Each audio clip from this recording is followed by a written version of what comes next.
শায়েখ আহমদুল্লাহর কথার পেছনে যেভাবে দলিল আছে আপনার 14 গোষ্ঠী মিলে ওই দলিল দিতে পারবে না। আন্দাজে উল্টোপাল্টা চিল্লা।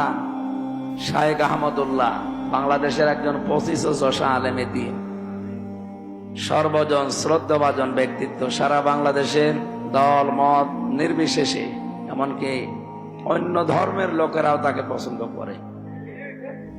কারণ ইন্নাল্লাযীনা আমানু ওয়া আমিলুস সালিহাত সায়াজআলু লাহুমুর রাহমানু ওদ্দা।